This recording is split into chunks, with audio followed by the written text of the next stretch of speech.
Across this great nation, there is a culture of people who carry on a heritage. They have an intangible quality that can't be described, but it comes from deep within their hearts. They share an appreciation for the greatest things that come from Mother Earth. They watch over, understand, and care for the vast wilds of this great country.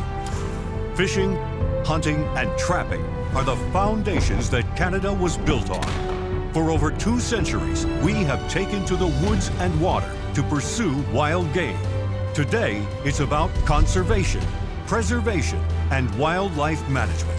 Whether you are a man or woman, fish or hunt, you should support sound wildlife management and proudly say, I am an angler and hunter. The Ontario Federation of Anglers and Hunters proudly presents Angler and Hunter Television. Brought to you by Canadian Tire, a proud partner of Angler and Hunter Television. Mercury Marine and Lund Boats. Yamaha ATVs. Browning Firearms. Rapala. Winchester Ammunition. Wild Game Innovations. Excalibur Crossbows. And Yukon Gear.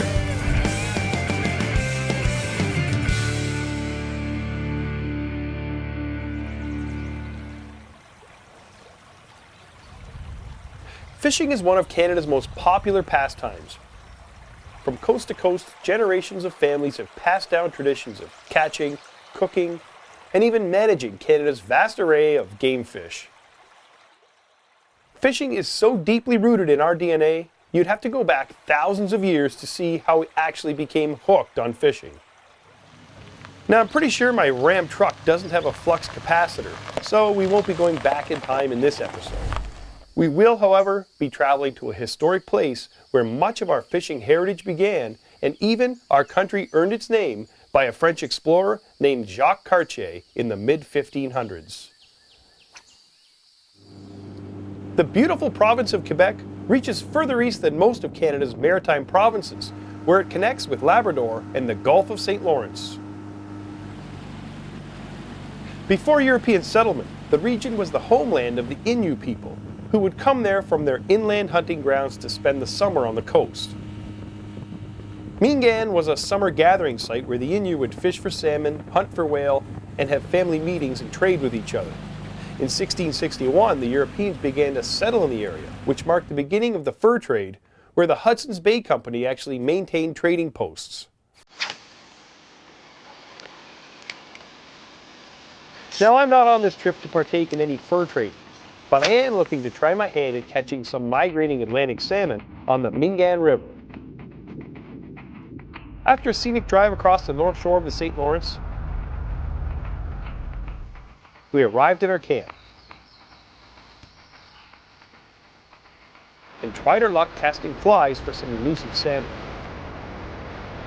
My guide is Sebastien from the Quebec Outfitters Federation. One thing that I like about having an Aboriginal outfitter is of course the human contact. It's always nice to be able to share the knowledge that those people have through the experience that you're going to live. We're here on ancestral land. Most of the time people don't realize that, you know, a lot of people have been going or coming to these land for like ages, right? So they know exactly where the fish is, where the moose is, where the caribou is located at. So it's easier once you try to track the game. And also it's just sharing, always a sharing. You're sitting down, you're having lunch or you're gonna have supper, and you can always learn a few tricks, learn a few things about the culture. The area we were in was like something out of a painting. Rushing waterfalls crashing over smooth rock, hidden in a valley of conifers and wilderness surroundings. Little did we know that the salmon migration was late and the chances of hooking a mature fish were pretty slim. Oh, right there, come on, eat it! The Innu people did voice concerns that the Atlantic salmon are becoming more scarce. In fact, commercial fishing and the loss of habitat are major concerns. The Atlantic salmon commercial fishery was actually closed in Canadian waters in 2000. However, recreational fishing is still authorized, and restrictive management measures are imposed for each of the rivers based on abundance estimates. These measures include catch limits and mandatory release of large salmon. And it was evident that through the lack of fish, or just bad timing, we weren't going to get into any migrating salmon. My guide, he came up and he kind of gave me a little, he pointed. I can't understand him because of the language barrier. I'm not that good with my French, but he basically was just doing a little cast right here, and he kept pointing to this one little stretch, and I've seen 2 or 3 fish come up. But now that I see what I'm doing and I see what he was looking at, I can see my fly coming through this sort of turbulent water. It's not rapids, and now I know how to spot my fly, and I can work it right there, right through that little spot where I'm seeing those fish rise. I can honestly say it's been 25 years since I had a fly rod in my hand. And when we found out we were coming to the Gulf of the St. Lawrence, I called Tom at Rapala and said I need a fly rod, I need a setup for Atlantic salmon. They got me all geared up. I'm not the most proficient caster, but it comes back pretty quick. It's like riding a bike. Now all I need to do is hook up with a fish, and I can say I can catch fish on a fly, but I'm so desperate to hook up with a fish here for you, but I can't make any guarantees. There is, however, a silver lining to the loss of river fishing opportunities. With countless inland lakes attached to the Gulf by small tributaries, the area has a thriving population of landlocked salmon, or Ouananiche, just waiting for an adventurous angler like myself to tap into them.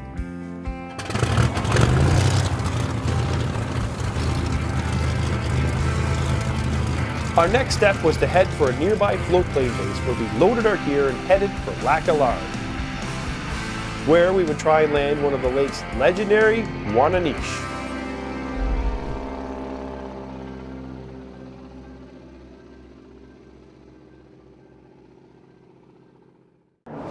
For over 30 years, Excalibur has led the way in crossbow performance.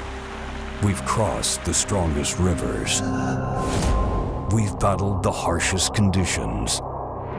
We've climbed into countless tree stands. We've stalked endless miles. We asked ourselves, how do you make the world's best crossbow better? Make it a micro. Mercury engine test.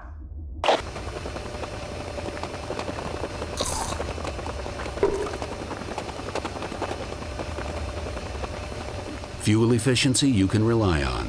It's good to have Mercury behind you. This is the moment.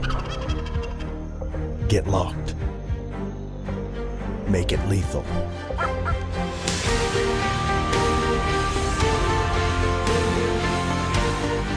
As a new generation of Winchester finds its mark. Where did you come from? We're the Asian carps. We're from Asia. Well then, how did you get here? Our ancestors were scooped up and shipped to America. Then there was a flood, and we were free. We heard about the Great Lakes, and we've been trying to get there ever since. Some of our buddies have even hitched a ride north on trucks, but we never heard from them again. So just exactly what do you do? We like to eat. A lot. And we like to eat first. And I like to jump and try to hit boaters in the face. Have you heard of EdMaps Ontario? Help prevent the introduction of Asian carps into Ontario waters. Report any potential sightings to the Invading Species Awareness Program hotline at 1-800-563-7711 or visit invadingspecies.com or edmaps.org/Ontario. A message from Ontario's Invading Species Awareness Program in partnership with the Ontario Federation of Anglers and Hunters. This portion of Angler and Hunter Television brought to you by Minn Kota and Humminbird. Before leaving the launch ramp, inspect your boat, trailer, and equipment and remove all plants, animals, and mud. Drain your live wells and bilge waters to avoid spreading any invasive species that may be trying to hitch a ride. So you're probably wondering why I'm wearing this fancy scarf. There's a few reasons. Obviously, one is sun protection. Guys are wearing them now. They're called buffs. You can wrap it all around you, and it'll keep the sun off you. But also, being where we are in the Gulf of the St. Lawrence here and out in the coast of Quebec here at the Atlantic Ocean, it's a pretty cool climate. You can see it's very moist and damp here, and the black flies are still a bit heavy. So instead of pounding the bug dope to me, you just wear this, and keeps the bugs off you. And in fact, Simon, the little guy at the dock, is wearing a traditional headwear that the Innu wear. I asked him, why are you wearing that? It's keep the bugs off them. All these years you've seen pictures of the Aboriginals wearing that stuff, and that's what it's for. Who knew?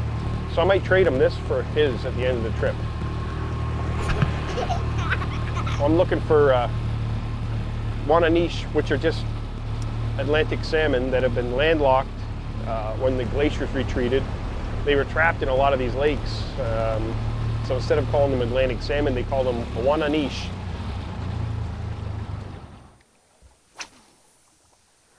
If you look at the Gulf of St. Lawrence, all around it, there's pothole lakes and marshes and muskeg. There's another hit.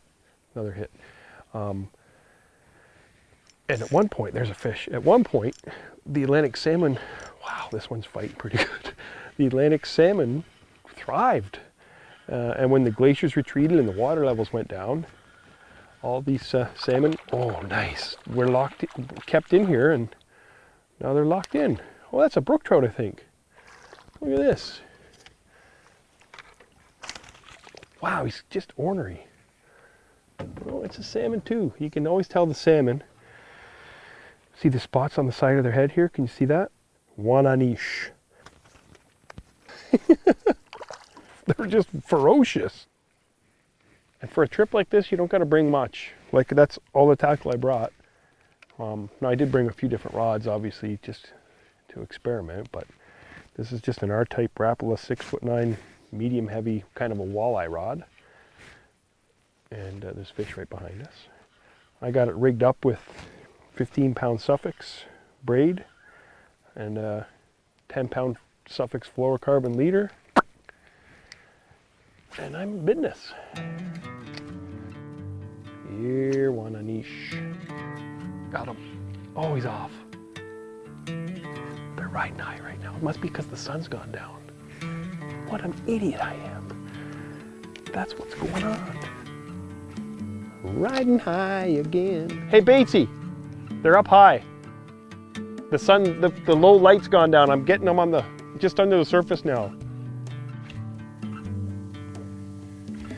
So we caught up with our comrades here, and Sebastien, what is your title, official title, Sebastien? I'm a marketing director over at the Quebec Aboriginal Tourism. Nice. And obviously we're at Lac Allard and we're fishing for landlocked Atlantic salmon. And did you catch one? Yeah, you show me one? A couple pounder. Yeah. Show us. See that? Yeah. All right. I've caught a few, but not anything too big. Oh, beautiful fish. Not so bad. It's a starter, yeah. Are we gonna eat that for dinner? Oh, we will. Excellent. Nice one. What'd you catch it on? I got it on a crankbait. That shad wrap I gave you, didn't you? Yeah, exactly. Borrowed. Look Borrowed. what Steve's tying on. How did you get that? You reach over here and take that out of my box? Yes, I did. I see how it is. Shad wrap, yeah. Were you trolling it? Yep. Nice. Trolling it a little bit. About, what, 35, 50 feet behind the boat. Nice. Yeah. Well, there you go. Deep. Good start. We just got in here. The plane just dropped us off, and Edmund took us out to show us around the lake. Yes. There we go. There you go. That's better than the ones I've been catching, I think. Oh, that's a good one. I told you they go bananas. Wow, he's dark. A lot of times I've caught them on the drop right by the boat. Really? I just let it fall, but when I get it to the boat and they smash it. Wow, I told you. They just go haywire.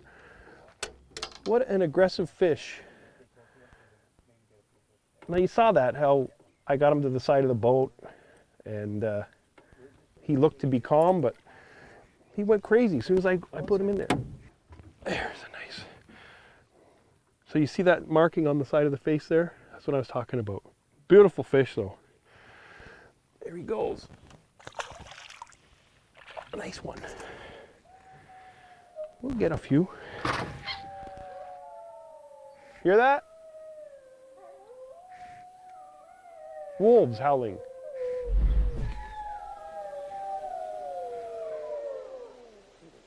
Suffix 832 is constructed with 7 strands of Dyneema and a single strand of Gore Performance fiber.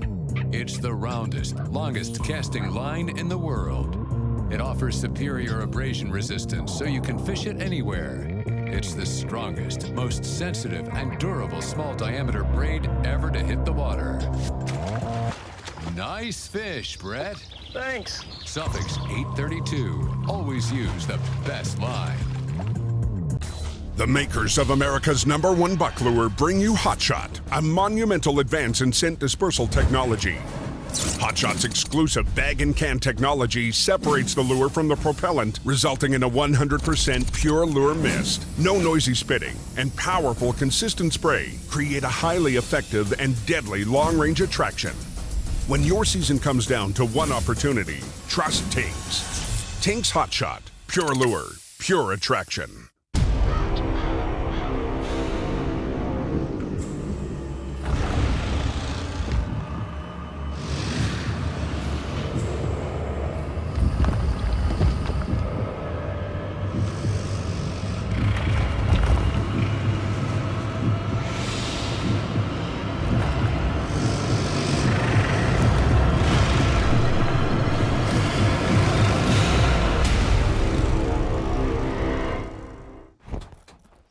There's one. Well, that's a big one. So how many have you caught now on your Trigger X, Derek? I don't know.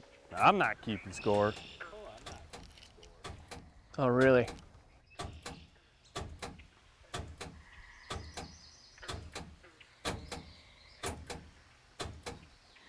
Trigger X. Bass eat even when they're not hungry.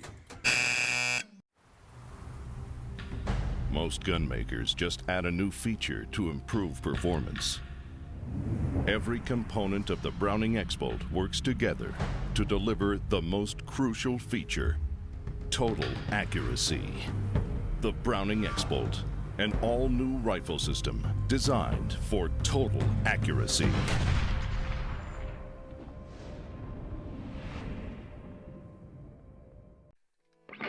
This portion of Angler and Hunter Television brought to you by Ameristep. The trip to eastern Quebec was a real eye-opener as to the beautiful wilderness and excellent fishing and hunting opportunities. So you shot that caribou up the lake? Oui, That's the one in here? I had a chance to share some time with Edmund, who told me of his family's and people's long history of fishing and hunting here. His traditional hunting ground here is renowned for caribou, and the antlers hanging in the cabin are from the first one he harvested on the property. Appreciate everything you've done for us.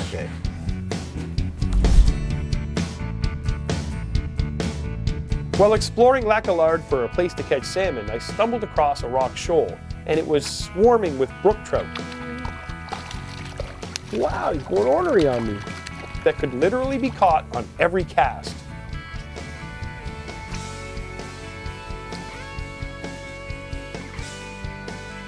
There's one. I don't know if it's an Atlantic or a brookie, but it is going bananas. Nice little brook trout. Look at that. That's a nice brookie.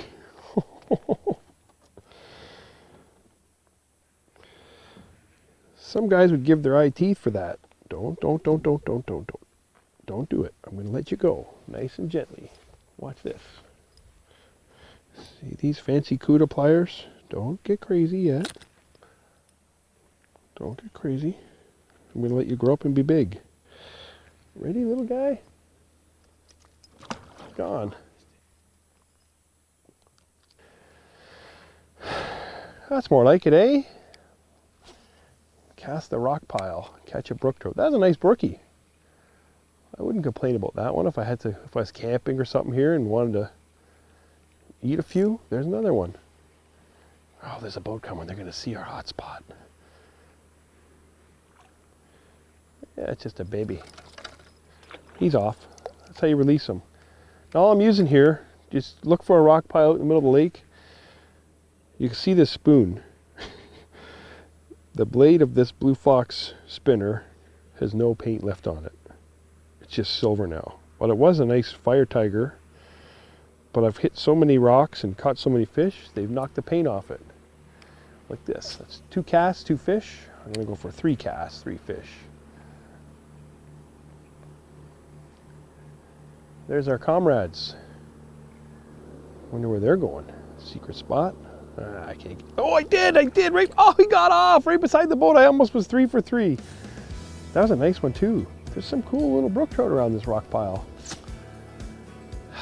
Was unofficially 3 for 3. It's pretty nice though. You can just look around, pick a spot on shore you like, and make a cast to it. Anticipation of a giant brook trout or a crazy Atlantic smashing it. But nothing says you have to fish here. We can go there, over there. There's bays, mountains, rocks, you name it. This experience I'm having right now is worth the whole trip. Look at that. Beautiful little brook trout. So it's getting on to evening. I probably don't even need my glasses anymore, but I like to see them when they're beside the boat. Yeah. We found this rock shelf out in the middle of the lake, and if you look around, you'll see fish surfacing and rippling. It's gotten calm. And I've had a couple follow my spinner to the boat and actually hit it when I'm hanging it. There's another one just below the surface. So I'm buzzing my spinner now on the surface like a topwater lure, and I'm catching them at will. Now one of these fish is going to be a big one. These are some little sporty guys. Look at these little guys. They're lots of fun to catch. Like if you came on this trip with your kids, they would have a hoot. Oh. How many fish are around this rock pile? This one's aggressive.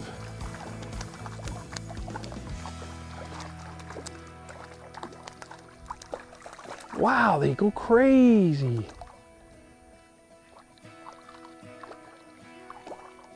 You do have the option here of keeping, I think it's 6, I'm not positive. I'm not keeping any, obviously, but you do have the option of keeping a bunch of these and having a shore lunch, like a nice brook trout shore lunch.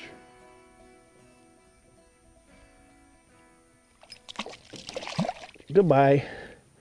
So Camillus obviously makes some great hunting knives for us, but they've come out with these new pliers. They're called Cuda.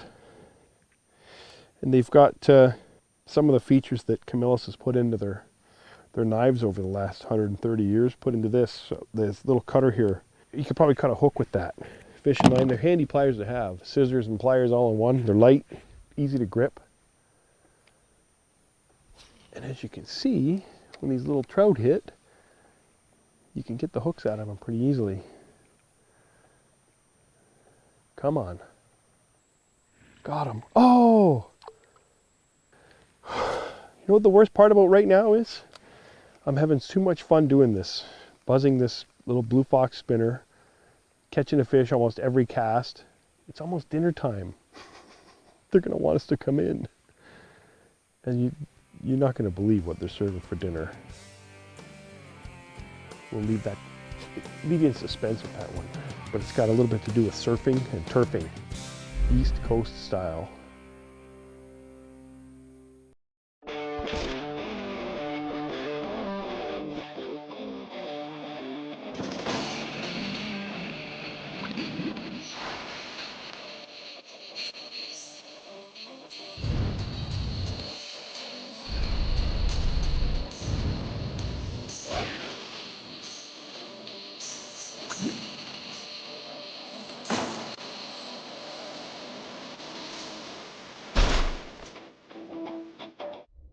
Mercury engine test.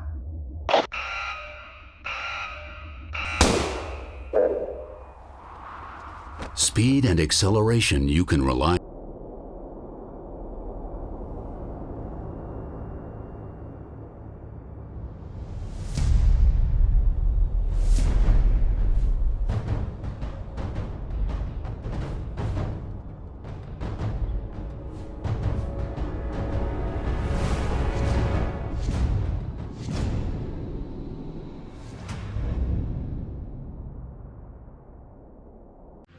In fishing, nothing beats the confidence and enjoyment that comes with using the best equipment.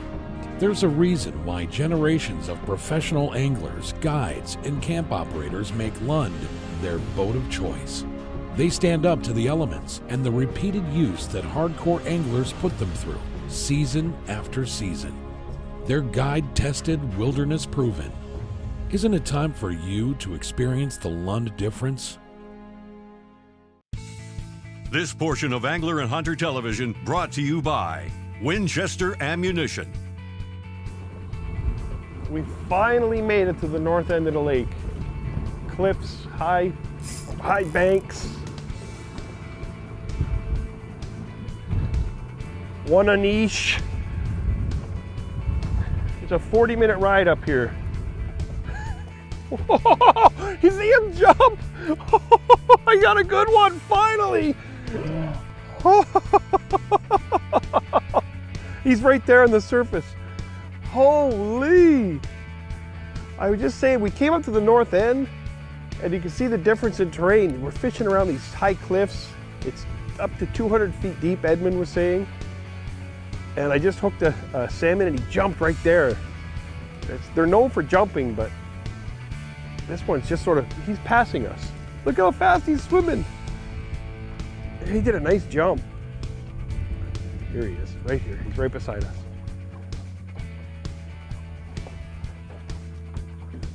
I don't know if he wants to commit. See, the way he's hooked, there's a hook in his side and a hook in his mouth, so he's kind of immobilized. But he's gonna go nuts. This net's not big enough for him. It's a brook trout net. Now, when you net a fish, you gotta net him from the front, like that. Oh! Whoa! My hook's out! He's gonna fall in the lake. Take it easy, take it easy. Oh, the hook's, holy, my bait's all in the net. I don't want to worry about that right now. I want to show you this guy. There is probably the biggest Atlantic salmon I've caught to date, but I was trolling a deep diving husky jerk, and it only goes down 15 feet. And there's Ouananiche, a nice one too. I don't know, he's probably close to 3 pounds. I'm gonna let him go here for you. Watch this. Ready? Whoa!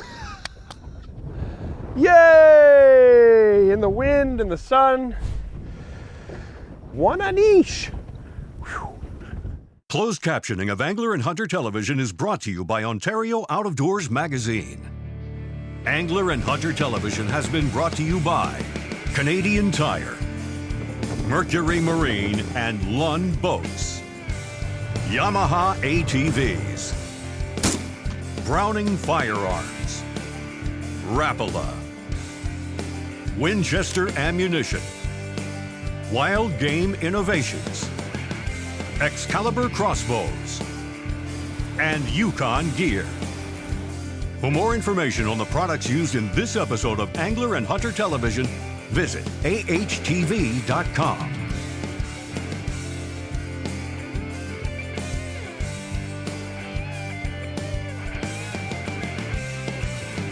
Be sure to like us on Facebook and follow us on Twitter.